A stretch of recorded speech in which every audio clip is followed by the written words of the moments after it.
देशको लागि म परेर गत बगाउला जानै बाजी राखी मेरो जानै बाजी राखी मेरो देशलाई बचाउला यो देशको लागि म परेर गत बगाउला यो देशको लागि म परेर गत बगाउला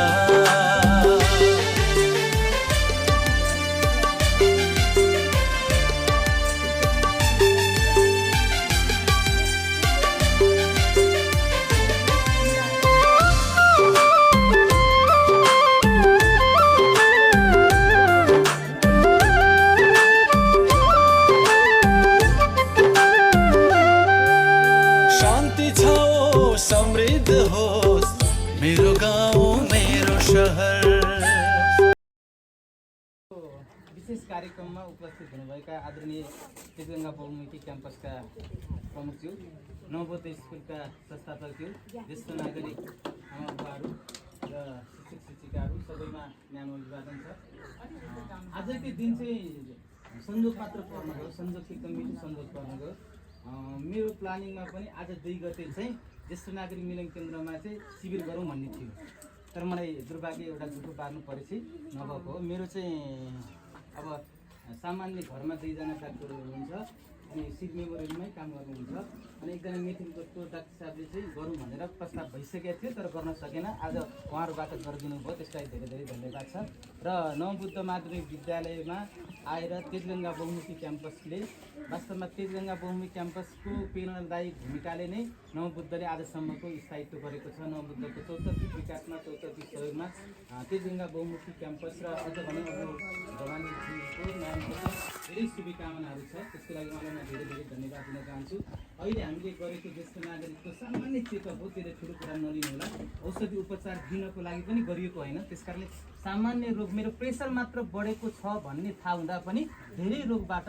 बच्न सकिन्छ। आज तपाईँहरूले जसको चेक भयो प्रेसर बढेको अवस्थामा चाहिँ अब मैले फर्दर केही औषधि गर्नुपर्छ भन्ने जानकारी हुनु पनि ठुलो दुर्घटनाबाट बच्नु हो। त्यस कारण यो दुर्घटनाबाट बच्नको निमित्त हामीलाई सहयोग गर्नुभएको छ। त्यस कारण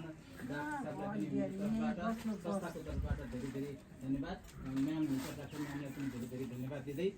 आगामी दिनमा पनि ज्येष्ठ नागरिक मिलन केन्द्रमा र नवबुद्ध स्कुलमा यस्तै कार्यक्रमहरू गर्न सकौँ भन्ने कामना गर्दै पुनः एकपटक धन्यवाद ज्येष्ठ नागरिक मिलन केन्द्र सबैलाई र यहाँ उपस्थित हुनुभएका शिक्षक शिक्षिका सबैलाई धन्यवाद दिँदै म आफ्नो शब्द यहीँ भुइँमा एकदमै छोटो समय छ हाम्रो।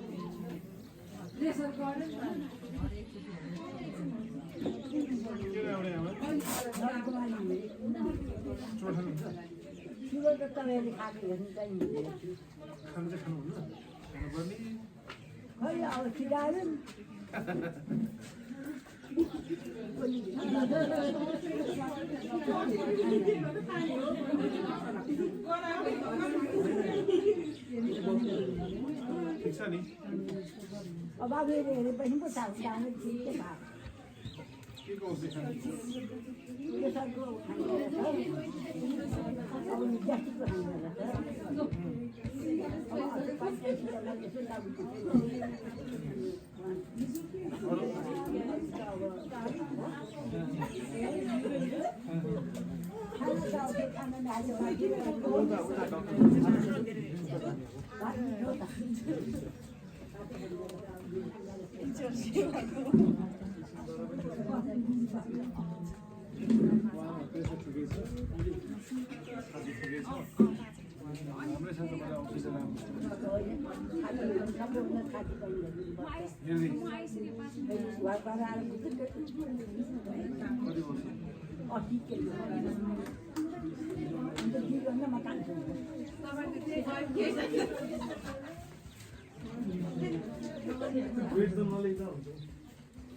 अनि एउटा कुरा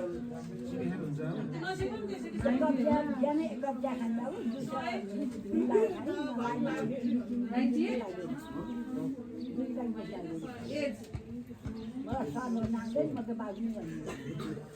गाउँबाट ग्यास हुन्छ एउटा इन्डोस्कोपी गर्नु पऱ्यो क्याम्पमा पनि डाक्टर साहबहरूले भन्नुभएको थियो मलाई इन्डोस्कोपी गर्छ उहाँहरूले टाइम दिएर गर्छ त्यहाँ चाहिँ म नाकान घाँटीमा हुन्छु होइन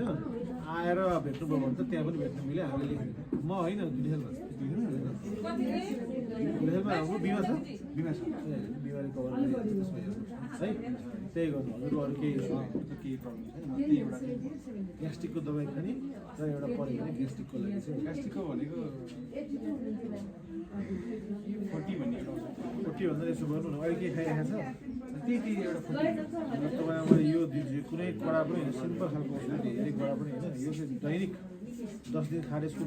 फाइदा के हुन्छ तपाईँ याद गर्नु है यो 10 दिन जस्तो खाइदिनु है त यसमा चाहिँ